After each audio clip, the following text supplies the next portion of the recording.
ಒಂದು ಸಮುದಾಯಕ್ಕೆ ಅದರ ಅಭಿವೃದ್ಧಿಗೋಸ್ಕರ ಇಟ್ಟಿರುವಂತಹ ದುಡ್ಡನ್ನ ನುಂಗಿ ಕುಡಿದ ನಂತರವೂ ಕೂಡ ಏನೂ ಆಗಿಲ್ಲ. ಇದೆಲ್ಲವೂ ಕೂಡ ರಾಜಕೀಯ ಅನ್ನೋ ಮಟ್ಟಕ್ಕೆ ನಾವಿನ್ನೂ ಹೋಗ್ತಾ ಇದ್ದಾರೆ, ನಮ್ಮ ನಾಯಕರು ಹೋಗ್ತಾ ಇದ್ದಾರೆ ಅನ್ನೋ ಸುದ್ದಿ ಬಹಳ ನೋವಿನ ಸಂಗತಿ. ಅರೆಸ್ಟ್ ಆದಾಗಲೂ ಕೂಡ ರಾಜಕೀಯ ಅನ್ನೋ ಮಟ್ಟಕ್ಕೆ ಹೋಗ್ತಾ ಇದ್ದಾರೆ. ಇರಲಿ, ಆ ಸುದ್ದಿಯನ್ನು ನೋಡೋಣ, ಆಮೇಲೆ ಅದು ವಿಚಾರಕ್ಕೆ ಬರೋಣ. ವಾಲ್ಮೀಕಿ ನಿಗಮ ಹಗರಣದಲ್ಲಿ ಭಾರೀ ಬೆಳವಣಿಗೆ ಆಗಿರೋದು.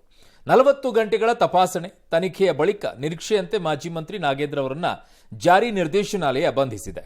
ಇಂದು ಬೆಳಗ್ಗೆ ನಾಗೇಂದ್ರನ್ನ ಇಡಿ ಕಚೇರಿಗೆ ಕರೆತಂದು ಫುಲ್ ಡ್ರಿಲ್ ಮಾಡಿದ ಅಧಿಕಾರಿಗಳು ಸಂಜೆ 4:30ಕ್ಕೆ ಬಂಧನ ಅಂತ ಹೇಳಿದರು. ಇದು ಸಿದ್ದರಾಮಯ್ಯ ಸರ್ಕಾರಕ್ಕೆ, ಕಾಂಗ್ರೆಸ್ ಪಕ್ಷಕ್ಕೆ ಭಾರೀ ಮುಜುಗರವನ್ನುಂಟು ಮಾಡಿದೆ. ಮಾಜಿ ಮಂತ್ರಿ ನಾಗೇಂದ್ರ ಮತ್ತು ಅವರ ಕುಟುಂಬಸ್ಥರನ್ನ 40 ಗಂಟೆ ಹೊರಗೆ ಬಿಡದೆ ಅವರ ಮನೆಯಲ್ಲೇ ಇಡಿ ಅಧಿಕಾರಿಗಳು ವಿಚಾರಣೆಗೆ ಒಳಪಡಿಸಿದರು. ತಮ್ಮದು ಯಾವುದೇ ತಪ್ಪಿಲ್ಲ, ಹಗರಣದ ಬಗ್ಗೆ ಸುಳಿವಿರಲಿಲ್ಲ ಅಂತ ನಾಗೇಂದ್ರ ಹೇಳ್ತಾನೆ ಬಂದಿದ್ರು. ಆದರೆ ನಾಗೇಂದ್ರ ಅವರ ಪಿಎ ಹರೀಶ್ ಹೇಳಿಕೆಗಳು ನಾಗೇಂದ್ರ ಅವರ ಬಗ್ಗೆ ಅನುಮಾನಕ್ಕೆ ಕಾರಣವಾಗಿತ್ತು. ಹೀಗಾಗಿ ಮಾಜಿ ಮಂತ್ರಿ ನಾಗೇಂದ್ರರನ್ನ ಹೆಚ್ಚಿನ ವಿಚಾರಣೆಗಾಗಿ ಇಡಿ ಬಂಧಿಸಿದೆ. ಇನ್ನು ಕೆಲವೇ ಕ್ಷಣಗಳಲ್ಲಿ ಕೋರ್ಟ್ ಮುಂದೆ ಹಾಜರುಪಡಿಸ್ತಾರೆ. ಆದರೆ ನನಗೆ ಯಾವುದೇ ಅರೆಸ್ಟ್ ಬಗ್ಗೆ ಗೊತ್ತಿಲ್ಲ, ಇದೆಲ್ಲ ರಾಜಕೀಯ ಪ್ರೇರಿತ ಅನ್ಸುತ್ತೆ ಅಂತ ಮುಖ್ಯಮಂತ್ರಿಗಳು ಹೇಳಿದ್ದಾರೆ. ಇನ್ನು ಇಡಿ ಕಚೇರಿಗೆ ಕರೆದೊಯ್ಯುವಾಗ ನನಗೇನೂ ಗೊತ್ತಿಲ್ಲ ಅಂತ ಮಾತ್ರ ನಾಗೇಂದ್ರ ಅವರು ಹೇಳ್ತಾ ಇದ್ರು.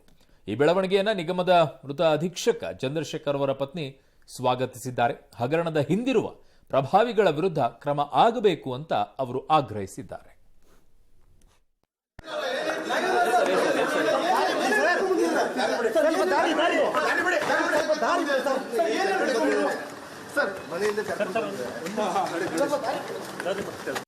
ಅರೆಸ್ಟ್ ಮಾಡಿರೋದೇ ಗೊತ್ತಿಲ್ವಲ್ಲಪ್ಪ, ನೀವ್ ಹೇಳ್ತಾ ಇದ್ದೀರಿ. ಮಧ್ಯಾಹ್ನದವರೆಗೂ ಗೊತ್ತಿದ್ದು ಅವ್ರು ಕರ್ಕೊಂಡು ಹೋಗಿದ್ದಾರೆ ಸ್ಟೇಟ್ಮೆಂಟ್ ಮಾಡಕ್ಕೆ ಅಂತ ಗೊತ್ತಿತ್ತು ಅಷ್ಟೇ. ಇಡಿ ಅವರು ತನಿಖೆ ಮಾಡಕ್ಕೆ ಪ್ರಾರಂಭ ಮಾಡಿದ್ದಾರೆ. ಇಟ್ಸ್ ಎ ಪೊಲಿಟಿಕಲ್ ಕಾನ್ಸ್ಪಿರೆನ್ಸಿ ಅಂತ ಹೇಳಿ ನನಗೆ ಅನ್ಸುತ್ತೆ. ಸರ್, ಅದೇ ಈಗ ಹೆಚ್ಚಿನ ತನಿಖೆ ಆಗಬೇಕು ಅಂತಲೇ ನಾನು ಅವತ್ತಿಂದನೂ ಕೇಳ್ಕೊತಾ ಇರೋದು. ನಮ್ಮ ಮನೆಯವ್ರ ಸಾವಿಗೆ ನ್ಯಾಯ ಬೇಕು ಸರ್. ಬಡವ್ರ ದುಡ್ಡು ಅಷ್ಟು ವಾಪಸ್ ಬಂದು ಅವ್ರಿಗೆ ಉಪಯೋಗಕ್ಕಿರೋ ಹಣ ಅವರಿಗೆ ಉಪಯೋಗ ಆಗಬೇಕು ಸರ್ ಅಂತ ಕೇಳ್ಕೊತಾ ಇದ್ದೀನಿ. ಪ್ರಭಾವಿಗಳು ಯಾರೇ ಇದ್ರೂ ಹೊರಗಡೆ ಬರಲಿ ಸರ್, ಅದ್ರ ತನಿಖೆಯಿಂದಾನೇ ಹೊರಗಡೆ ಬರಲಿ. SIT ನೋಟಿಸ್ ಕೊಡೋದಕ್ಕೂ ಯೋಚನೆ ಮಾಡ್ತಾ ಇತ್ತು. ಆದರೆ ಪ್ರಕರಣವನ್ನು ಕೈಗೆತ್ಕೊಂಡ 3 ದಿನದಲ್ಲಿ ಅರೆಸ್ಟ್ ಮಾಡಿದೆ ಇಡಿ. ಆದರೆ ಇವರಿಗೆ ಅವರಿಗಿಂತ ಹೆಚ್ಚಿನ ಮಾಹಿತಿ ಸಿಕ್ಕಿದೆ ಅಂತ ಕಾಣಿಸ್ತಾ ಇದೆ. ಅರೆಸ್ಟ್ ಮಾಡಿದ ತಕ್ಷಣ ಹೆಚ್ಚಿನ ಮಾಹಿತಿ ಸಿಕ್ಕಿದೆ ಅನ್ನುವಂಥದ್ದಲ್ಲ. ಇದರಲ್ಲಿ ಅರೆಸ್ಟ್ ಮಾಡುವಂತ ಪರಿಸ್ಥಿತಿಗೆ ಯಾಕೆ ಹೋಗುತ್ತೆ ಇಡಿ? ಸಾಮಾನ್ಯವಾಗಿ ಬರೋದು ಓಕೆ, ಅಲ್ಲೇನೋ ಸಿಕ್ಬಿಟ್ಟಿದೆ ಹಾಗಾಗಿ ಅರೆಸ್ಟ್ ಮಾಡಿದ್ದಾರೆ ಅಂತ ಹೇಳಿ ಇರೋದಿಲ್ಲ. ಅಲ್ಲಿ ವಿಚಾರಣೆಗೆ ಯಾವುದೇ ರೀತಿಯಾದಂಥ ಸಹಕಾರವನ್ನು ತೋರಿಸ್ತಾ ಇರೋದಿಲ್ಲ. ವಿಚಾರಣೆಯವರು ಕೇಳ್ತಾ ಇರ್ತಾರೆ. ಕಳೆದ 40 ಗಂಟೆಯಿಂದಲೂ ಕೂಡ ವಿಚಾರಣೆಯನ್ನ ಮಾಡ್ತಾ ಇದ್ದಾರೆ, ಯಾವುದೇ ರೀತಿಯ ಸಹಕಾರ ಕೊಡ್ತಾ ಇಲ್ಲ. ಈಗ ಆಚೆ ಬಂದಾಗಲೇ ನನಗೇನು ಗೊತ್ತಿಲ್ಲ ಅಂತ ಹೇಳ್ತಾ ಇರ್ಬೇಕಾದ್ರೆ ಯಾರು ಗೊತ್ತಿದೆ ಅಂತ ಯಾರು ಹೇಳೋದಿಲ್ಲ, ಗೊತ್ತಿಲ್ಲ ಅಂತ ಹೇಳ್ತಾ ಇದ್ದಾರೆ. ಅದೇ ರೀತಿಯಾಗಿ ವಿಚಾರಣೆಯ ಸಂದರ್ಭದಲ್ಲಿ ಹೇಳಿರಬಹುದು. ಹಾಗಾಗಿನೇ ಅವ್ರನ್ನ ಮತ್ತೊಂದಿಷ್ಟು ವಿಚಾರಣೆ ಕಸ್ಟಡಿಗೆ ತೆಗೆದುಕೊಂಡಂತ ಸಂದರ್ಭದಲ್ಲಿ ವಿಚಾರಣೆ ಮಾಡುವಂತ ರೀತಿನೇ ಬೇರೆ ಇರುತ್ತೆ. ಈಗ ಪೊಲೀಸರು ಆಚೆ ಕೇಳುವಂತ ರೀತಿಗೂ ಒಳಗಡೆ ಕರ್ಕೊಂಡೋಗಿ ಸ್ಟೇಷನ್ ಒಳಗೆ ಕೇಳುವಂತ ರೀತಿಗೂ ಬಹಳ ವ್ಯತ್ಯಾಸ ಇದೆ. ಹಂಗೆ ಇಲ್ಲೂ ಕೂಡ ಇವೆಲ್ಲ ಪ್ರಶ್ನೆಗಳನ್ನ ಇಟ್ಕೊಂಡು ಕೇಳ್ತಾ ಹೋಗ್ತಾರೆ. ನನಗಿರುವಂತ ಪ್ರಶ್ನೆ, ನಿನ್ನೆ ಮೊನ್ನೆಯವರೆಗೂ ಕೂಡ ಮುಖ್ಯಮಂತ್ರಿಗಳು ಸ್ಪಷ್ಟವಾಗಿ ಹೇಳ್ತಾ ಇದ್ರು, ತುಂಬಾ ಫೋಕಸ್ಡ್ ಆಗಿದ್ರು. ಅವ್ರು ಕಾನೂನಾತ್ಮಕವಾಗಿ ಅವ್ರು ಏನ್ ಮಾಡ್ಬೇಕು ಅವ್ರು ಮಾಡ್ತಾ ಇದ್ದಾರೆ, ಬಿಡಿ ತಪ್ಪು ಮಾಡಿದವ್ರಿಗೆ ಆಗತ್ತೆ ಅಂತ ಹೇಳಿ. ಬಟ್ ಇವತ್ತವರು ತುಂಬಾ ಚೇಂಜ್ ಆಗಿ ಬದಲಾವಣೆ ಮಾಡಿದ್ದಾರೆ. ಇವತ್ತಿನ ಅವರ ಸ್ಟೇಟ್ಮೆಂಟ್ ರಾಜಕೀಯ ಪ್ರೇರಿತ. ಓಕೆ ಸರ್, ನಿಮ್ಮ ಪ್ರಕಾರ ರಾಜಕೀಯ ಪ್ರೇರಿತ ಅಂತಾನೆ ಬರ್ಕೊಂಡು, ನಿಮ್ಮ ಪ್ರಕಾರ ರಾಜಕೀಯ ಪ್ರೇರಿತ ಅಂತಾನೆ ಬರೋಣ.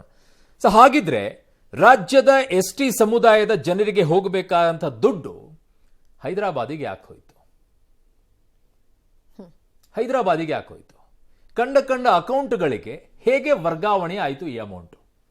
ಈ ಬಗ್ಗೆ ಈ ರಾಜ್ಯದ ತೆರಿಗೆ ದುಡ್ಡಿನ ಫೈನಾನ್ಸ್ ವಿಚಾರದಲ್ಲಿ ನೀವು ಕಸ್ಟೋಡಿಯನ್ ಹೌದೋ ಅಲ್ವೋ?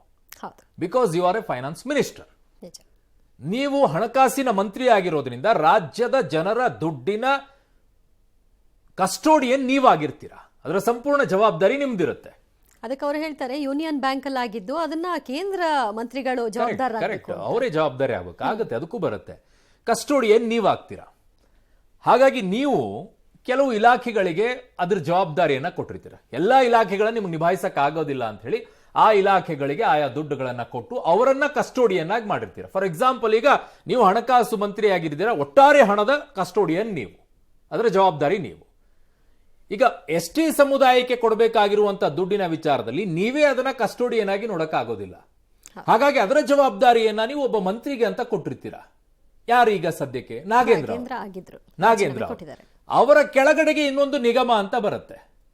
ಅದರ ಕಸ್ಟೋಡಿಯನ್ ಯಾರು? ದದ್ದಲ್. ಇದಾಗಿರುವಂಥದ್ದು ಈ ಕಸ್ಟೋಡಿಯಲ್, ದದ್ದಲ್ ಅವರ ಕಸ್ಟೋಡಿಯಲ್ಲಿರುವಂತಹ ವಿಚಾರದಲ್ಲಿ. ಹಾಗಿದ್ದಾಗ ಜವಾಬ್ದಾರಿ ಯಾರಾಗಬೇಕು? ಉತ್ತರವನ್ನ ಯಾರು ಕೊಡಬೇಕಾಗುತ್ತೆ? ಮಾನ್ಯ ಮುಖ್ಯಮಂತ್ರಿಗಳು ನೀವು ಕೊಡಿ ಅಂತ ಹೇಳಬೇಕಾ? ಈಗ ಇಲ್ಲಿವರೆಗೂ ದುಡ್ಡು ವರ್ಗಾವಣೆ ಆಗಿದೆ, ಅಕ್ರಮ ಆಗಿದೆ ಅಂತ ಒಪ್ಕೊಂಡಿದ್ರು ಹಲವರು. ಹಾಗಿದ್ರೆ ಅದನ್ನ ತನಿಖೆ ಮಾಡಬೇಕು ಅನ್ನೋದು ರಾಜಕೀಯ ಪ್ರೇರಿತ. ಇಲ್ಲಿಯವರೆಗೂ ಮಾನ್ಯ ಮುಖ್ಯಮಂತ್ರಿಗಳು ಈ ಹಣ ಯಾಕೆ ವರ್ಗಾವಣೆ ಆಯಿತು ಅನ್ನೋದನ್ನ ಉತ್ತರ ಕೊಡ್ತಾ ಇಲ್ಲ. ನೀವು ನಿನ್ನೆಯವರೆಗೂ ಇವರ ಸ್ಟ್ಯಾಂಡ್ ಇಸ್ ವೆರಿ ಕ್ಲಿಯರ್. ನಾನು ಹೇಳ್ತಾ ಇದ್ದೆ, ಮುಖ್ಯಮಂತ್ರಿಗಳು ಕರೆಕ್ಟಾಗಿ ಹೇಳ್ತಾ ಇದ್ದಾರೆ, ಇದೇ ಇರಬೇಕು ಸ್ಟ್ಯಾಂಡು ಅಂತ ಹೇಳಿ. ಏನು ಆಯಾ ಸಂಸ್ಥೆಗಳು ಕಾನೂನಾತ್ಮಕವಾಗಿ ಏನು ತನಿಖೆಯನ್ನ ಮಾಡಬೇಕಾಗಿದೆ, ಆ ಸಮುದಾಯಕ್ಕೆ, ಎಸ್ಟಿ ಸಮುದಾಯಕ್ಕೆ ಏನು ಅನ್ಯಾಯ ಆಗಿದೆ, ಆ ದುಡ್ಡನ್ನ ಎಲ್ಲೋ ಕಳಿಸಿದ್ದಾರೆ, ನಿಮ್ಮ ಗಮನಕ್ಕೆ ಇಲ್ಲದೆ ಇರಬಹುದು, ಅದು ಮುಖ್ಯಮಂತ್ರಿಗಳ ಗಮನಕ್ಕೆ. ಹಾಗಾಗಿ ಅದನ್ನ ತನಿಖೆಯನ್ನ ಮಾಡ್ತಾ ಇರುವಂತವ್ರು ಮಾಡ್ತಾ ಇದ್ದಾರೆ. ರಾಜಕೀಯ ಪ್ರೇರಿತ ಅಂತ ಬಂದಿರೋದಕ್ಕೋಸ್ಕರ ಇವತ್ತು ಹೇಳ್ತಾ ಇದ್ದೀನಿ. ಹಾಗಿದ್ದಾಗ ಆತ್ಮಹತ್ಯೆಯನ್ನ ಮಾಡ್ಕೊಂಡಂತ ಚಂದ್ರಶೇಖರ್ ಅವ್ರಿಗೆ ಜವಾಬ್ದಾರಿ ಯಾರು? ಹಾಗಿದ್ದಾಗ ಆ ಸಾವಿಗೆ ಹೊಣೆ ಯಾರು ಹೊತ್ಕೊಳ್ತಾರೆ? ಮಾನ್ಯ ಮುಖ್ಯಮಂತ್ರಿಗಳೇ. ಆ ಸಮುದಾಯಕ್ಕೆ, ಎಸ್ಟಿ ಸಮುದಾಯದ ದುಡ್ಡು 187 ಕೋಟಿ ಹೋಯ್ತಲ್ಲ ಆಚೆಗೆ, ಎಲ್ಲೆಲ್ಲೋ ಕಂಡುಕೊಂಡವರ ಅಕೌಂಟ್ಗಳಿಗೆ. ಹೈದರಾಬಾದ್ನಲ್ಲಿರುವಂತಹ ಯಾವ್ಯಾವುದೋ ಕಂಪನಿಗಳ ಅಕೌಂಟ್ಗಳಿಗೆ ದುಡ್ಡು ಯಾಕೆ ಹೋಗ್ಬೇಕಾಗಿತ್ತು? ಯಾರ್ಯಾರ್ದು ಅಕೌಂಟ್ಗಳಿಗೆ ದುಡ್ಡು ಯಾಕೆ ಹೋಗ್ಬೇಕಾಗಿತ್ತು? ಅದನ್ನ 4 ಕೋಟಿ 5 ಕೋಟಿ ಚಿಲ್ಲರೆ ಹಂಚಿದಂಗೆ ಹಚ್ಚಿದಾರಲ್ಲ, ಯಾಕೆ ಹೋಯ್ತದು? ಮುಟ್ಟಬೇಕಾಗಿದ್ದು ಎಸ್ಟಿ ಸಮುದಾಯದ ಜನರಿಗೆ ಅದನ್ನ ಹಂಚಿದ್ದಿದ್ರು ಕೂಡ 2,000 ರೂಪಾಯಿ ಕೊಟ್ರಲ್ಲ, ಈಗ ಕೊಡ್ತಾ ಇದ್ರಲ್ಲ, ಹಾಗೆ ಆ ಸಮುದಾಯದ ಜನರಿಗೆ ಹಂಚಿದ್ದಿದ್ರು ಕೂಡ ಖುಷಿ ಪಡ್ತಾ ಇದ್ವಿ ನಾವು. ಆ ಸಮುದಾಯಕ್ಕೆ ಹೋಗಿದೆ ಬಿಡ್ರಪ್ಪ, ಪಾಪ ಮನೆಗಳಿಗೆ ಯಾರೋ ಕೊಟ್ಟಿದ್ದಾರೆ, ಯಾವುದೋ ಒಂದು ಕುಟುಂಬ ಖುಷಿಯಾಗಿರುತ್ತೆ ಅಂತ ಹೇಳಿ. ಎಷ್ಟು ಕುಟುಂಬಗಳು? 187 ಕುಟುಂಬಗಳು. ಒಂದೊಂದು ಕುಟುಂಬಕ್ಕೂ 1 ಕೋಟಿ ಕೊಟ್ಟಿದ್ದಿದ್ರು ನೀವು ಖುಷಿಯಾಗಿರ್ತಿದ್ವಿ ನಾವು. 187 ಕುಟುಂಬಗಳಿಗೆ ನೆಮ್ಮದಿಯಾಗಿ ಜೀವನ ಪರ್ಯಂತ ಅವ್ರು ಕೋಟ್ಯಾಧಿಪತಿಗಳಾದ್ರಲ್ರಿ ಅಂತ ಹೇಳಿ ಖುಷಿ ಆದ್ರೂ ಪಡ್ತಿದ್ವಿ. ಇದು ಮಾಡಿರೋದೇನು? ಹಂಚಿ ಚಿಲ್ಲರೆ ಕಾಸು ಅಲ್ಲಿ ಯಾವುದೋ ಹೈದರಾಬಾದ್ನಲ್ಲಿರುವಂಥ ಕಂಪನಿಗಳಂತೆ. ಯಾರಾದರೂ ಉತ್ತರ ಕೊಟ್ಟಿದ್ದೀರಾ? ರಾಜ್ಯದಲ್ಲಿರುವಂಥ ಮುಖ್ಯಮಂತ್ರಿಗಳಿಂದ ಸೇರಿ ಹೇಳ್ತಾ ಇದ್ದೀನಿ, ಯಾರಾದರೂ ಉತ್ತರ ಕೊಟ್ಟಿದ್ದೀರಾ? ನೀವೇ ಕಸ್ಟೋಡಿ ಅಂತಾನೆ ಹಣಕಾಸು ಮಂತ್ರಿದು. ಫೈನಾನ್ಸ್ ಡಿಪಾರ್ಟ್ಮೆಂಟಿಂದ ಹೇಗೆ ಹಣ ರಿಲೀಸ್ ಆಗುತ್ತೆ ಈ ವಿಚಾರದಲ್ಲಿ? ಹಾಗಿದ್ದಾಗ ಯಾರು ಜವಾಬ್ದಾರಿ? ಹಾಗಿದ್ದಾಗ ಈ ಜನರಿಗೆ ನೀವು ಅನ್ಯಾಯ ಮಾಡಿದಿರೋ ಮಾಡಿಲ್ವೋ? ಈ ಜನರಿಗೆ ಅನ್ಯಾಯ ಮಾಡಿದಿರೋ ಮಾಡಿಲ್ವೋ? ಎಸ್ಟಿ ಸಮುದಾಯಕ್ಕೆ ಆಗಿದೆಯಲ್ವಾ ಹಣ? ಹೋಗಿದೆಯಲ್ವಾ ಹಣ? ಈಗ ನೀವು ರಾಜಕೀಯ ಪ್ರೇರಿತ ಅಂತೀರಾ. ಹೇಗೆ ರಾಜಕೀಯ ಪ್ರೇರಿತ ಆಗತ್ತೆ? ಮಾಡೋದೇ ರಾಜಕೀಯ ಪ್ರೇರಿತ ಅನ್ನೋದಾದ್ರೆ ಪ್ರಜ್ವಲ್ಲು, ರೇವಣ್ಣ ಇವ್ರನ್ನೆಲ್ಲ ಅರೆಸ್ಟ್ ಮಾಡಿದ್ರಲ್ಲ, ಆಗ್ಲೂ ರಾಜಕೀಯ ಪ್ರೇರಿತ ಅಂದಾಗ ಅಲ್ಲ, ಅವ್ರು ಮಾಡಿದ್ದಕ್ಕೆ ಅವರು ಅರೆಸ್ಟ್ ಆಗಿದ್ದಾರೆ ಅನ್ಬೋದು ಅರುಣ್. ಬಟ್ ಆ ರಾಜಕೀಯ ಪ್ರೇರಿತ ಸ್ಟೇಟ್ಮೆಂಟ್ ಬಂದಾಗ ಸಿಕ್ಕ ಉತ್ತರ ಡಿಫರೆಂಟ್ ಕೇಸ್.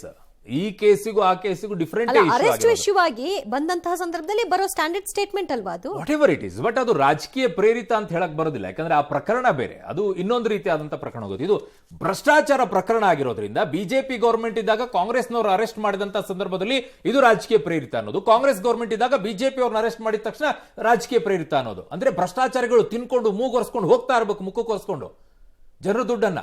ಇಲ್ಲಿ ಜನ ತೆರಿಗೆ ಕಟ್ತಾ ಇರಬೇಕು, ಯಾವನೋ ತಿನ್ಕೊಂಡು ಹೋಗ್ತಾ ಇರ್ತಾನೆ. ನೀವು ರಾಜಕೀಯ ಪ್ರೇರಿತ ಅಂತ ಅಂದ್ಕೊಂಡು ಅದನ್ನ ಸೇಫ್ ಗಾರ್ಡ್ ಮಾಡ್ಕೊಳ್ತಾ ಇರಿ. ನಿಮ್ಮಿಂದ ನಿರೀಕ್ಷೆ ಮಾಡಿರಲಿಲ್ಲ ರಾಜ್ಯದ ಮುಖ್ಯಮಂತ್ರಿಗಳಿಂದ ಇದು ರಾಜಕೀಯ ಪ್ರೇರಿತ ಅಂತ ಹೇಳಿ. ಕಣ್ಣಿಗೆ ಕಾಣಿಸ್ತಾ ಇರುವಂತ 187 ಕೋಟಿ ಹೊಡೆದಿರುವಂತಹ ದುಡ್ಡು, ಅದನ್ನು ರಾಜಕೀಯ ಪ್ರೇರಿತ ಅಂದ್ರೆ? ಹಾಗಿದ್ರೆ ಯಾರಾದ್ರೂ ನೀವೇ ಹೇಳಿ. ಆಗಿದ್ದಾಗ ಹಣಕಾಸು ಮಂತ್ರಿಗಳು ನೀವೇ ಅಲ್ವಾ? ಈ ದುಡ್ಡು ಎಲ್ಲಿ ಹೋಯ್ತು, ಯಾರಿಗೆ ಹೋಯ್ತು, ಯಾರು ಟ್ರಾನ್ಸ್ಫರ್ ಮಾಡಿದ್ರು ಹೇಳಿ. ಒಂದೇ ಒಂದು ಎಕ್ಸಾಂಪಲ್ ಕೊಟ್ಬಿಟ್ಟು ನೆಕ್ಸ್ಟ್ ಸ್ಟೋರಿಗೆ ಹೋಗ್ತೀನಿ. ನನ್ನ ಅಕೌಂಟಲ್ಲಿ 100 ರೂಪಾಯಿ ಇದೆ. ನನ್ನ ಅಕೌಂಟಲ್ಲಿ ಇರುವಂತಹ 100 ರೂಪಾಯಿಯನ್ನ ಒಂದು 4 ಜನಕ್ಕೆ 10 ರೂಪಾಯಿ ನಾನು ಟ್ರಾನ್ಸ್ಫರ್ ಮಾಡಿದ್ದೇನೆ ಅಂದ್ರೆ ಗೊತ್ತಾಗಬೇಕಲ್ಲ ನಾನು ಯಾರು ಕಳಿಸಿದ್ದೇನೆ ಅಂತ ಹೇಳಿ. ನನ್ನ ಅಕೌಂಟಲ್ಲಿ ಇರುತ್ತೆ. ಈ 187 ಕೋಟಿ ಯಾರ್ಯಾರು ಕಳಿಸಿದ್ದೀನಿ ಅನ್ನುವಂತ ಲಿಸ್ಟ್ ಸಿಗ್ತಾ ಇದೆ. ಯಾರು ಕಳಿಸಿದಾರೆ ಅನ್ನೋದು ಯಾಕೆ ಸಿಗ್ತಾ ಇಲ್ಲ? ನಕಲಿ ಅಕೌಂಟ್ಗಳನ್ನ ಯಾಕೆ ಸಿಗ್ತಾ ಇಲ್ಲ? ಅದು ಕಣ್ಣು ಮುಂದೆನೆ ಇಟ್ಕೊಂಡ್ಬಿಟ್ಟು ಇದನ್ನು ರಾಜಕೀಯ ಪ್ರೇರಿತ ಅಂತ ಹೇಳಿ ಡಿಫೆಂಡ್ ಮಾಡ್ಕೊಳ್ಳುವಂತ ಮಟ್ಟಕ್ಕೆ ಹೋಗ್ತೀರಾ? ಆ ಎಸ್ಟಿ ಸಮುದಾಯಕ್ಕೆ ನೀವು ಅನ್ಯಾಯ ಮಾಡ್ತಿಲ್ಲ? ರಾಜ್ಯದ ಜನ ಕಟ್ಟಿರುವಂತ ತೆರಿಗೆ ದುಡ್ಡು ರಾಜ್ಯದ ಜನರಿಗೆ ಅನ್ಯಾಯ ಮಾಡ್ತಿಲ್ಲ ನೀವು? ಕಮಾನ್, ನಿಮ್ಮಿಂದ ಈ ನಿರೀಕ್ಷೆಯನ್ನ ಮಾಡಲಿಲ್ಲ ಮಾನ್ಯ ಮುಖ್ಯಮಂತ್ರಿಗಳಿಂದ. ಇನ್ನು ವಾಲ್ಮೀಕಿ ಹಗರಣ ಸಂಬಂಧ ಮಾಜಿ ಮಂತ್ರಿ ನಾಗೇಂದ್ರರನ್ನ ವಶಕ್ಕೆ ಪಡೆದ ಇಡಿ ಅಧಿಕಾರಿಗಳು ನಿಗಮದ ಅಧ್ಯಕ್ಷ ದದ್ದಲ್ರನ್ನ ವಶಕ್ಕೆ ಪಡೆಯಲು ಮುಂದಾದ್ರು. ದದ್ದಲ್ ಮನೆಗೆ, ಶಾಸಕರ ಭವನದ ಅವರ ಕೊಠಡಿ, ಹೀಗೆ ಎಲ್ಲಾ ಕಡೆಯಲ್ಲೂ ಕೂಡ ಹುಡುಕಾಟ ನಡೆಸಿದ್ರು. ಒಂದು ಹಂತದಲ್ಲಿ ಬಂಧನ ಭೀತಿಯಲ್ಲಿ ದದ್ದಲ್ ತಲೆಮರೆಸಿಕೊಂಡಿದ್ದಾರೆ ಅಂತ ಕೂಡ ಸುದ್ದಿ ಹಬ್ತು. ಆದ್ರೆ ಕಾಂಗ್ರೆಸ್ ಶಾಸಕ ದದ್ದಲ್ ಮಾತ್ರ ಸದ್ದಿಲ್ಲದೆ ಎಸ್ಐಟಿ ಮುಂದೆ ಹಾಜರಾದ್ರು. ತಮ್ಮನ್ನ ಇಡಿ ವಶಕ್ಕೆ ಪಡೆದ್ರೆ ಸಂಕಷ್ಟಕ್ಕೆ ಎದುರಾಗಬಹುದು ಅನ್ನೋ ಕಾರಣಕ್ಕೆ ಬಸ್ನಗೌಡ ದದ್ದಲ್ ಎಸ್ಐಟಿ ಬಳಿಗೆ ಹೋದ್ರು ಎಂಬ ಮಾತು ಕೂಡ ಕೇಳಿಬಂದಿತ್ತು. ಸಂಜೆ ವಿಚಾರಣೆ ಮುಗಿಸಿಕೊಂಡು ದದ್ದಲ್ ತೆರಳಿದ್ರು. ಸೋಮವಾರವೂ ವಿಚಾರಣೆಗೆ ಬರುವಂತೆ ದದ್ದಲ್ಗೆ ಎಸ್ಐಟಿ ನೋಟಿಸ್ ಕೊಟ್ಟಿದೆ. ಈ ಮಧ್ಯೆ ದದ್ದಲ್ ಅವರ ರಾಯಚೂರಿನ ನಿವಾಸದಲ್ಲಿ ಕೋಟಿ ಮೌಲ್ಯದ ಆಸ್ತಿ ದಾಖಲೆಗಳು ಪತ್ತೆಯಾಗಿವೆ. ಇತ್ತೀಚೆಗೆ ದದ್ದಲ್ ತನ್ನ ಮಗನ ಹೆಸರಿನಲ್ಲಿ ಸಿರಿವಾರ ಗಣದಿನ್ನಿ ಬಳಿ 4 ಎಕರೆ ಜಮೀನನ್ನ ಖರೀದಿ ಮಾಡಿದ್ದಾರೆ. ಜೂನ್ 27ರಂದು ಜಮೀನಿನ ಮ್ಯೂಟೇಷನ್ ಮಾಡಿಸಿದ್ರು. ಈ ದಾಖಲೆಗಳನ್ನ ಮುಂದಿಟ್ಟುಕೊಂಡು ಇಡಿ ಅಧಿಕಾರಿಗಳು ದದ್ದಲ್ ಬಂಧನಕ್ಕೆ ಬಲೆ ಬೀಸಿದ್ದಾರೆ. ಇದೇನು ಹೇಳಬೇಕಾಗಿದ್ದಾಗ ಇವ್ರು ಈ ದುಡ್ಡಿಂದಾನೇ ಹೋಗಿ ಆ 4 ಎಕರೆ ಜಮೀನು ತಗೊಂಡಿದ್ದಾರೆ ಅಂತ ನಾವೇನ್ ಹೇಳ್ತಾ ಇಲ್ಲ. ಖರೀದಿ ಸಮಯ ತನಿಖೆ ಆಗ್ಬೇಕಾಗಿರೋದು.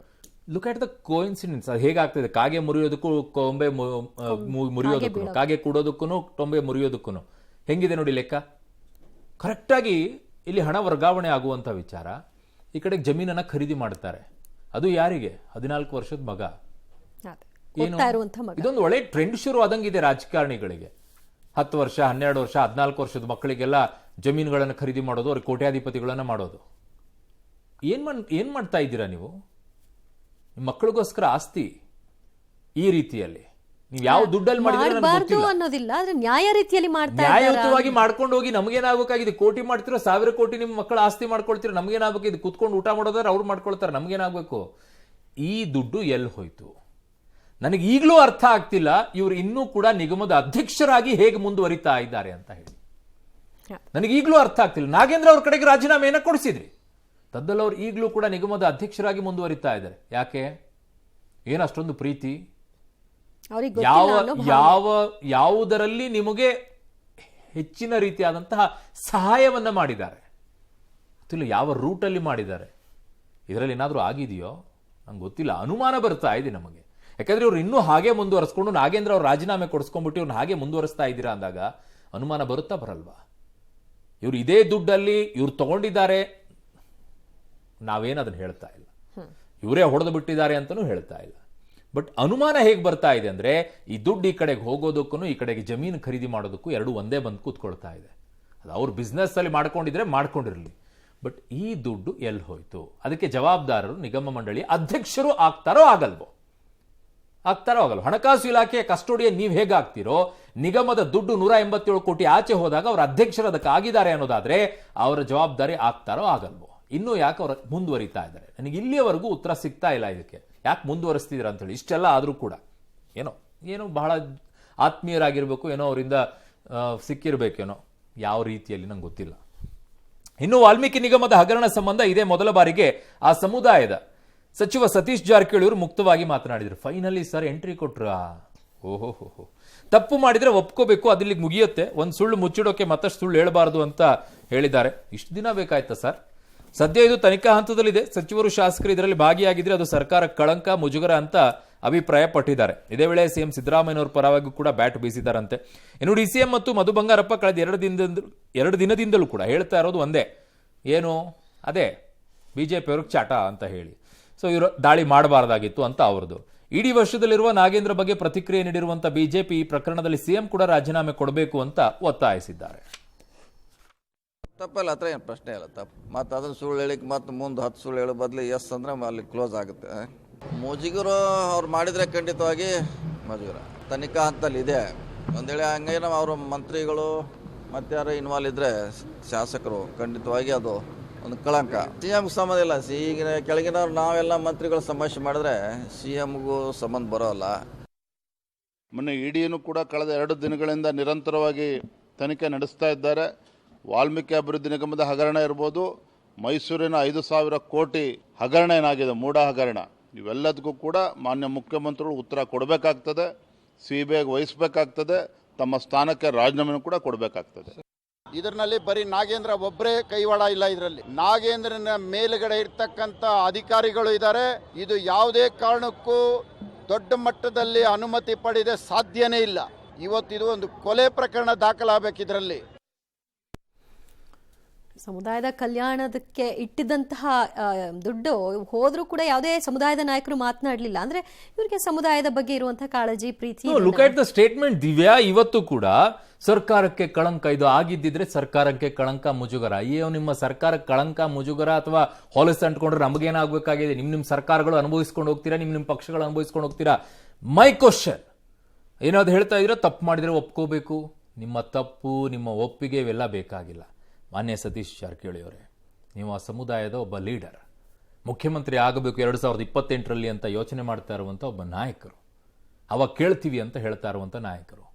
ನಿಮ್ಮ ಸಮುದಾಯಕ್ಕೆ ಏನು ಉತ್ತರ ಕೊಡಬೇಕು ಅಂತ ನಿಮಗೇನು ಅನಿಸ್ತಾ ಇಲ್ವಾ?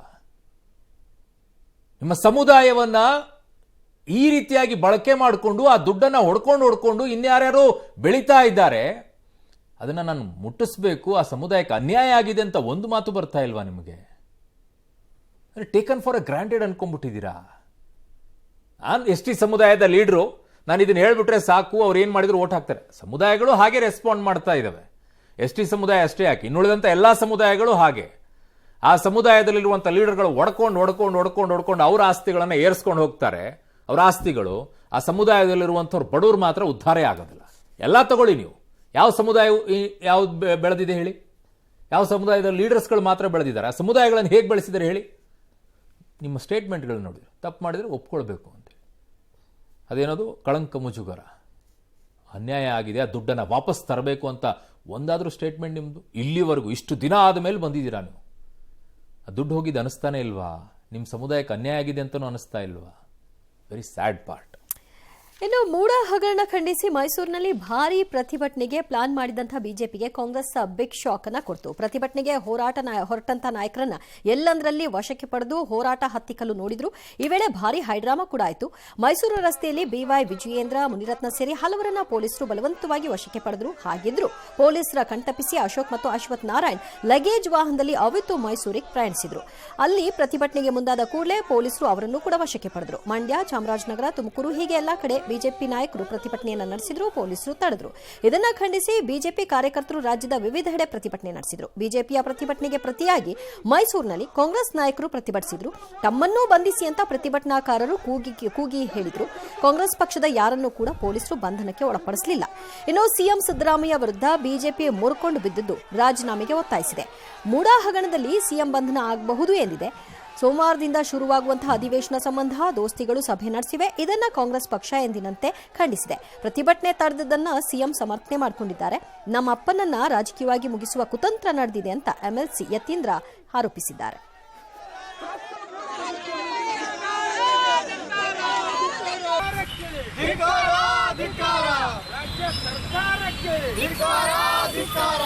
ರಾಜ್ಯ ಸರ್ಕಾರಕ್ಕೆ ಧಿಕ್ಕಾರ, ಧಿಕ್ಕಾರ. ಭ್ರಷ್ಟ ಕಾಂಗ್ರೆಸ್ ಸರ್ಕಾರಕ್ಕೆ ಧಿಕ್ಕಾರ.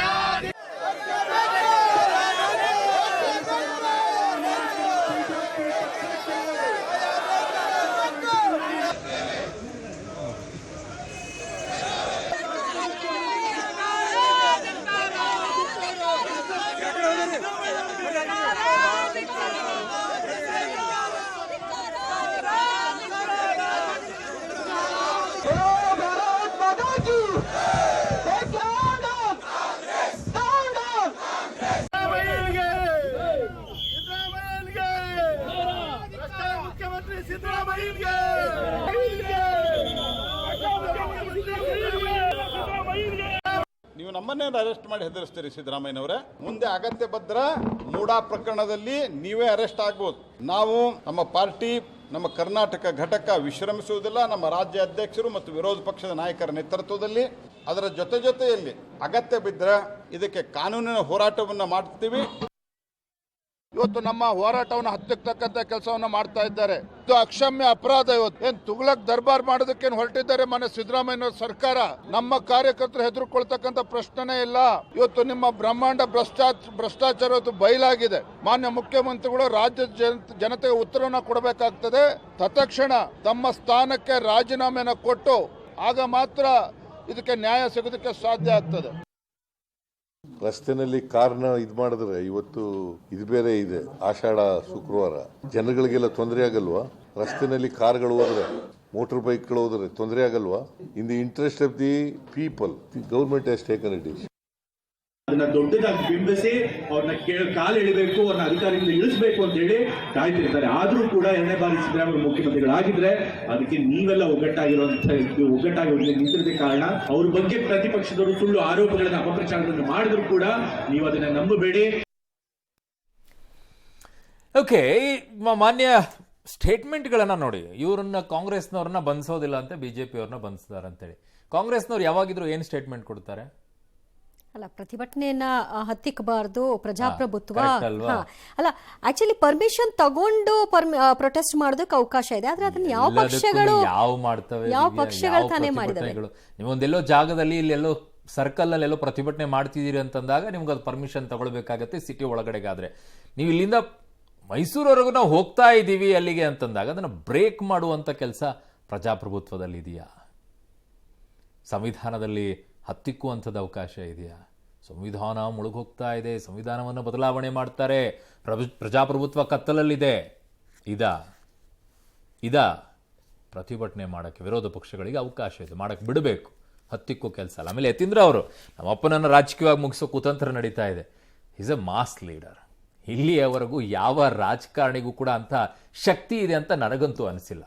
ಸಿದ್ದರಾಮಯ್ಯನವರನ್ನ ರಾಜಕೀಯವಾಗಿ ಮುಗಿಸುವಂಥ ಶಕ್ತಿ ಇರುವಂಥ ರಾಜಕಾರಣಿ ನನಗಂತೂ ಇಲ್ಲಿಯವರೆಗೂ ಕೂಡ ಕಾಣಿಸಿಲ್ಲ. ಯು ಕಾಂಟ್ ಸರ್, ಹಂಗೆ ಅನ್ಕೊಳಕ್ ಹೋಗ್ಬೇಡಿ. Never ever. ಸಿದ್ದರಾಮಯ್ಯನವರು ಇಸ್ ಎ ಮಾಸ್ ಲೀಡರ್ ಅಷ್ಟೇ. ಇನ್ನು D Devaraj Urs truck terminal ನಿಗಮದಲ್ಲಿ ನಡೆದಿದೆ ಎನ್ನಲಾದಂಥ ಬಹುಕೋಟಿ ಹಗರಣ ಸಂಬಂಧ ಬಿಜೆಪಿಯ ಮುಖಂಡ ಮಾಜಿ ಎಂಎಲ್ಸಿ ಡಿಎಸ್ ವೀರಯ್ಯರವರನ್ನ ಸಿಐಡಿ ಪೊಲೀಸರು ಬಂಧಿಸಿದ್ದಾರೆ.